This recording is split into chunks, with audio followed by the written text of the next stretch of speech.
UAP、UFO 咁多報告裏面，我覺得都未必有呢個最恐怖嘅故事，因為最恐怖嘅故事未必係由飛碟開始，而係由一個人突然之間翻唔到屋企開始。喺2025年6月26號，新墨西哥州有一個叫做 Melissa 嘅女人，本來應該翻去洛斯阿拉莫斯國家實驗室工作。咁啊，洛斯阿拉莫斯咧，大家聽到呢個名咧，可能會即刻諗起核武啊、曼哈頓嘅計劃啊、國家機密啊。但係咧，我首先要講清楚一點先 ，Melissa 本身唔係核科學家嚟嘅，佢係實驗室嘅行政助理。目前冇證據證明佢接觸過不明異常現象，即係或者UAP 啦嘅機密文件，佢係冇接觸過嘅，更加冇證據證明佢因為知道外星人嘅秘密而出事。嗱，呢啲我要講先啦，因為成件事最危險嘅地方就係好多人一見到核實驗室、失蹤、森林、手槍，即刻就會將一個人包裝做另一個故事。但係咧，就算咧唔係外星人啦 ，Melissa 嘅消失咧，嗰日發生嘅事咧，本身已經令到人非常之不安。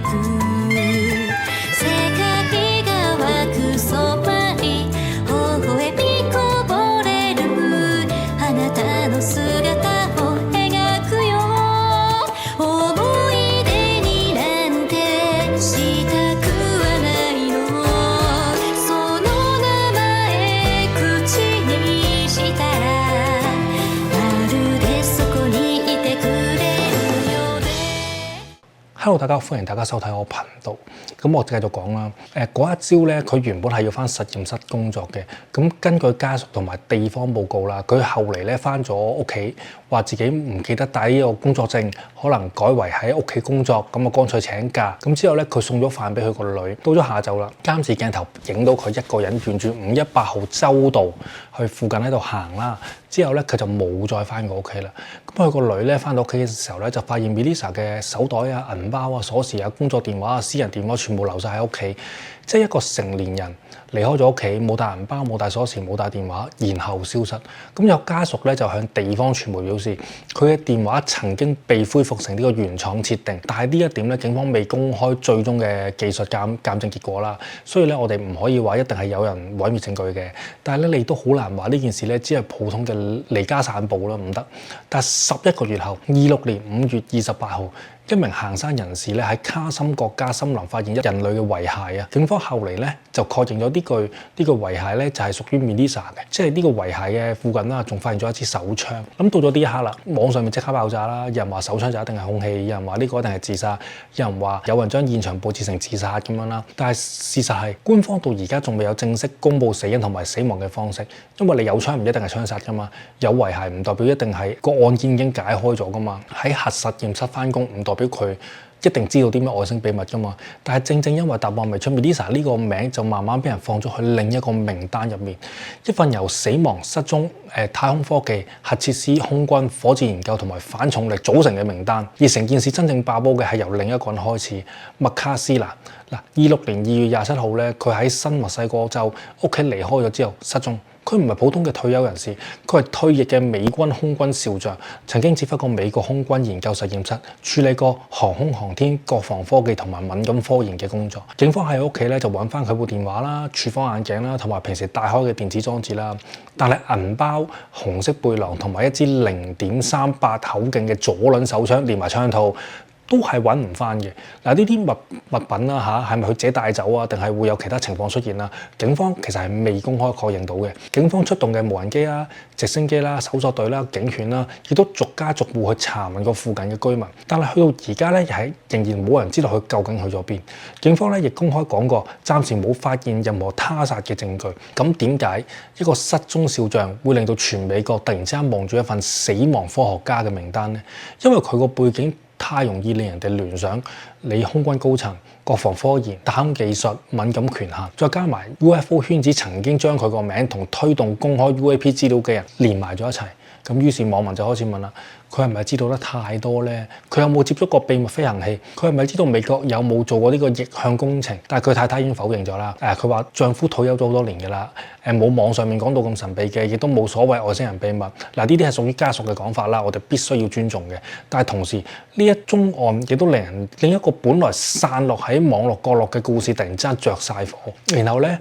個名單就越拉越長。有人曾經喺呢個噴射推進實驗室工作過啦，有人同呢個美國太空總署有關啦，有人任職洛斯阿拉莫斯國家實驗室啦，有人研究核融合啦、等離子體物理啦，有人喺呢個天體物理學家啦，有人係做過空軍工作，有人曾經研究反重力概念，有人死咗，有人失蹤，有人被槍殺。總之，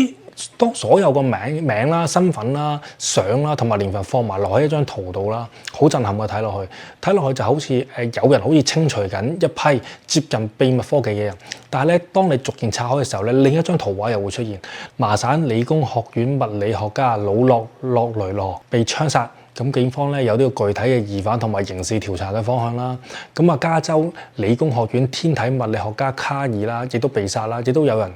俾人控即係被控啦，捉到人啦。咁有人死於意外，有人死因同個人狀況有關，有人只係失蹤，未有任何他殺嘅證據，有人根本唔係科學家，只係行政工程或者支援人員，有人喺幾年前已經死亡啦，之後又被網民重新再塞翻入去呢份名單。所以咧呢份名單咧又唔係完全係假嘅，但係佢唔絕對係一條已經被證實連環滅口嘅一個證據啦。佢係一場真實嘅悲劇，再加埋一堆敏感嘅身份，再加埋一個全世界都中意問嘅問題，係咪有人知道得太多呢？所以就要滅口呢？而家最大嘅爭議唔係你信唔信外星人，而係你信唔信呢個政府。因為咧，去到26年4月20號啦，呢件事已經唔再係喺網上面再講啦。呢個名單，美國眾議院監督委員會正式去信聯邦調查局、美國太空總署、能源部同埋呢個國防部門，要求佢哋交代至少10名同核秘密或者火箭技術有關死亡、失蹤嘅情況。嗱，聽落去咧就好似政府終於承認有大事發生，但係你睇清楚信件嘅開頭，佢係咁寫嘅：未經證實嘅公開報導，即係話咧國會唔係手上有一份機密情報報告，話有人正喺度殺緊呢個科學家，唔係嘅。國會係見到網絡同埋媒體將件事炒到咁大，於是要求政府部門交代。嗱，呢個先係最荒謬、最現代嘅地方。嗱，以前咧係情報部門放料俾媒體㗎嘛，係咪先？今日係網民先拉線，媒體再放大，政客先再追問，最後政府部門先至開始做嘢。而聯邦調查局啦，之後表示會睇翻啲案件之間有冇可能會存在嘅關聯啦。嗱，注意翻。聯邦調查局咧查看有冇關聯，唔等於聯邦調查局已經證實佢哋有陰謀啊！但係調翻轉嚟講，連聯邦調查局都要跨部門去睇嘅話，亦唔代表件事可以用一個陰謀論就可以收工咯。所以咧，而家出現咗兩種完全相反嘅講法啦。第一種就話啦，你睇下聯邦調查局都開始查，證明一定係有問題。嗱，第二種就話，正因為事件喺網上面炒得太大，政府先需要去查。嗱，唔代表陰謀論係存在嘅。咁兩邊其實都有一部分嘅道理嘅。但係真正值得問嘅係，點解一份有錯誤、有誇大身份都未必完全準確嘅名單，可以推到變成國家安全議題呢？嗱，答案咧其實唔喺死者身上面，答案可能喺美國政府自己過去點樣處理 UFO。喺26年5月到6月啦，咁大家都知美國分咗3批公開不明異常現象嘅文件。第一批、第二批、第三批。第三批咧有72份資料啦，來源包括咗聯邦調查局啊、中央情報局啊同埋5個大樓。文件入面有呢個紅色光球、白色光球、發光物體，亦有一份報告形容好似紅色球體中間會有好多白色嘅發光核心咁啦。大家如果唔知嘅話，睇翻我之前嗰啲片啦嚇。好啦，咁聽落去啦，好似喂美國終於公開真相，但係文件共同嘅特徵係咩？大部分都係未解決嘅個案啊嘛。政府公開咗記錄，公開咗目擊，公開咗影像，但係冇公開過答案。政府話：喂，我哋透明咗㗎啦。咁公眾就會問啦：喂，你公開一堆冇結論嘅文件，然後叫我哋自己估，呢啲叫唔叫透明呢？嗱，美國太空總署同埋全域異常現象解釋辦公室咧，現時嘅立場其實好清楚嘅，未有可核實嘅科學證據證明不明異常現象係嚟自外星，亦未有證據證明美國政府或者私人企業持有外國科技。呢個咧係目前最穩陣嘅結論啦。但係咧問題係最重要嘅資料往往係嚟自軍方嘅雷達啦、戰機嘅鏡頭啊、秘密基地啊、情報系統同埋國防承包商，而邊啲資料公開，邊啲資料繼續列為機密，最後都係政府決定。所以公眾先會問：你叫我用公開證據去判斷，但係你又控制我可以睇到有幾多證據，咁我點樣去完全相信你呢？好尷尬嘅，更加尷尬嘅係美國政府過去真係有處理過 UFO 輿論嘅歷史啊嘛。喺53年，中央情報局支持成立洛伯遜小組，佢哋咧研究大量 UFO 報告之後咧，結論係冇證據證明 UFO 係嚟自外星，但係同時佢哋亦都擔心 UFO 嘅熱潮造成恐慌，亦擔心敵對嘅勢力咧會利用呢種恐慌，於是建議政府透過媒體同埋公眾教育淡化公眾對 UFO 嘅興趣。之後，美國嘅高空偵察機同埋呢個高速偵察機計劃，亦都確實做咗好多大量嘅 UFO 目擊。咁普通人咧望上去天空啦，見到一件真實先進，當時冇辦法理解嘅飛行器，政府可能知道係啲咩，但係政府因為國家嘅安全唔可以講，於是咧公眾咧就只可以喺外星人同埋幻覺之間去揀一個嘅啫。而真正嘅答案有時係3個，就係政府秘密科技。所以咧今日政府同你講未有證據，唔好亂諗。但係科學上面係冇錯嘅，但喺政治上面，人民一定會問啦。以前你知道部分真相嘅時候，點解你唔講？今日你話冇事，但係你又走嚟無條件講晒出嚟喎。嗱，呢個先係成件事最大嘅矛盾啊嘛。咁可能 Melissa 最後呢只係一宗令人心碎，但係同呢個 UAP 係完全冇關嘅死亡個案。可能麥卡錫最後只係一宗未解嘅失蹤案。可能整份民間都只係推算法，將一堆互不相關嘅悲劇啦剪接成一個超大嘅陰謀故事。嗱，如果係咁嘅話，呢件事其實都一樣係恐怖嘅，因為咧代表而家呢個世界咧連巧合都冇人願意相信啊。明唔明啊？冇人會信巧合啊！但係如果部分案件真係同敏感科技、情報滲漏、科研人員安全漏洞係有關係嘅話，咁最可怕嘅根本就唔係外星人，係人類自己。因為核技術、火箭技術、能源、材料、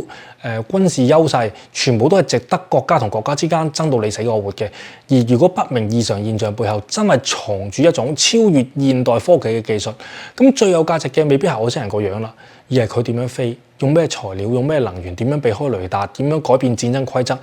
真正想守住秘密嘅未必係外星人，可能係軍方，可以係情報機構，可以係任何唔想世界力量重新洗牌嘅人。但係我哋一定要守住一條底線，冇證據就唔可以判人哋有罪，冇答案亦唔代表唔準問。Melissa 咧唔係 UFO 科學家，麥卡錫蘭亦都唔係證明因為知道秘密而失蹤嘅。聯邦調查局咧未證明存在連環滅口，呢啲全部都要講清楚先。但係政府同樣要明白，當你過去真係隱瞞過秘密科技，真係管理過 UFO 輿論，真係用機密限制公眾知道嘅範圍，今日你就冇資格只靠一句相信我，要求全世界停止追問。所以最後我唔係要問信唔信外星人，我係想問一份有錯誤、有誇大，但係有混合住真實死亡或者失蹤名單點解可以逼到國會同埋聯邦調查局要回應大家呢？係公眾太容易俾呢個恐懼操控啦，定政府過去太多秘密已經消耗晒自己嘅信用呢？又或者最可怕嘅答案係我哋根本乜都唔知，但正正因為唔知道，先更加唔應該將死者變成陰謀論嘅道具，亦更加唔應該啦用陰謀論3個字去封死所有問題。嗱，講到最後啦，我覺得咧最值得問嘅已經唔係有冇人因為 UAP 而死，因為目前咧真係冇足夠嘅證據證明有人被滅口嘅。Melissa 未被證明因為知道機密而死亡，麥卡錫蘭未被證明因為知道外星人嘅秘密而失蹤，聯邦調查局亦未證明存在咗一條連環嘅滅口線。但如果我哋將鏡頭拉遠少少，就會見到一件令人覺得更加重要嘅事。美國政府而家唔係單純公開幾份 UFO 文件，佢其實係重新定義咩叫 UAP 啊？邊個有資格解釋 UAP？ 邊個有資格決定邊啲資料可以公開？嗱，以前民間叫 UFO 啦、飛碟啊、外星人啊、秘密基地啊、政府隱瞞啊，但係而家政府將佢改名叫做 UAP， 不明異常現象，聽落好似換咗個名，其實唔係。UFO 係民間故事 ，UAP 係咩啊？政府語言。UFO 係一個望住天空話自己見到一件怪事發生啦，係咪先 ？UAP 係軍方情報機構、科學部門、國防承包商全部可以介入嘅國家安全問題。當你改咗個名，成件事就改變晒啦。佢唔再只係外星人傳聞，佢可以係敵國嘅無人機、間諜氣球、新型嘅武器、電子干擾、感測器錯誤，可以係一種連政府自己都分唔到類嘅一啲飛行現象。亦正因為咁，美國而家先要公開，唔係因為佢突然之間變得誠實啦，佢點會變得誠實咧？而係因為佢再唔公開嘅話，控制權就會落咗喺民間手上面。你諗下，以前政府可以完全否認，但係而家有戰機影片，有軍人證詞，有國會聽證會，有吹哨人，有呢個社交媒體，有無數人自己分析雷達啊、影片啊、文件。政府再話乜都冇嘅話，其實已經冇人信你啦。所以最聰明嘅做法唔係繼續否認，而係自己打開道門。但係開幾多佢決定，公開幾多份佢決定，邊一段要塗黑咗佢，就係佢決定。嗱，將邊啲個案叫做未解決，邊啲個案叫做氣球、衛星、無人機自然現象，亦都係佢決定。呢啲就係最值得警惕嘅地方。美國可能唔係製造緊外星人嚇，係美國可能係製造一個新嘅框架，一個由政府管理嘅未知世界。佢將以前民間所講嘅 UFO 故事收翻入國家安全系統，將天空上嘅未知物體啦變成資料，將目擊者變成通報來源，將軍方嘅感測器啦變成呢個情報資產，將恐懼變成預算，將懷疑變成授權。咁將到底係咩嚟？呢一個問題變成一個永遠需要政府、軍方、情報機構同埋國防承包商繼續存在嘅理由，呢個先係我覺得最值得討論嘅地方。因為一個永遠未能完全解釋嘅威脅，就係最有價值嘅威脅。如果你話佢係外星人，政府要交代噶嘛；如果你話佢係普通氣球，故事就冇咗噶咯。但係如果你話有啲已經解釋到，有啲未解釋到，有啲可能涉及呢個國家安全，有啲資料未能公開，咁個故事就永遠唔會完。而一個永遠唔會完嘅故事，就可以永遠要更加多嘅資金、更多嘅部門、更多嘅監控、更多嘅機密、更多嘅權利。所以我覺得 UAP 計劃未必係為咗向人民揭露真相，佢更加似係一個新時代嘅管理工程。政府知道自己已經瞞唔住㗎啦，於是咧就唔再去完全否認佢，佢改為選擇性承認有現象啦、有影片啦、有未解嘅個案啦、有資料啦，但係永遠唔承認到最後一步，因為一旦講得太清楚，政府就會失去最重要嘅權力，所以佢哋會決定人民可以知道幾多。所以成件事去到最後，真正要問嘅問題可能唔係 UAP 係咪外星人，而係當政府開始公開未知現象，佢係想俾你知道個真相啊，定係想由佢自己定義乜嘢先叫做真相？而 Melissa 啊、麥卡斯蘭啊，仲有嗰份死亡同埋失蹤名單，點解會令到人哋感到不安呢？未必係因為佢哋證明咗真係證明咗一場滅口啦，唔係嘅。但係因為咧，佢哋提醒咗大家，當政府將太多事件放喺機密之後，任何一宗死亡、任何一個失蹤、任何一個被塗黑嘅文件，都會變成另一種證據。所以最後咧，我唔會話美國已經承認咗外星人存在，我亦都唔會話 UAP 計劃一定係陰謀。但我覺得美國而家真正製造緊嘅唔係答案，係一個由政府控制嘅問題，一個永遠可以繼續調查、繼續保密、繼續撥款、繼續管理，但係永遠都唔需要完全講清楚嘅問題。但係呢個問題一旦成立，天空上面有冇外星人已經唔再重要，最重要係邊個有權決定我哋應該相信啲乜嘢。我係陳先生，你覺得美國公開 UAP 係真係想公開真相啊，定係想將一個本來屬於民間嘅未知故事正式收歸國家管理呢？留言話我聽。咁多位朋友，我會留喺美國一段時間，有冇加州嘅朋友或者三藩市嘅朋友呢？可以 email 我嘅，咁啊約下我，等我再了解更加多美國嘅事，好冇？多謝你哋。頻道嘅觀眾朋友，小弟誠意邀請散落世界各地嘅你，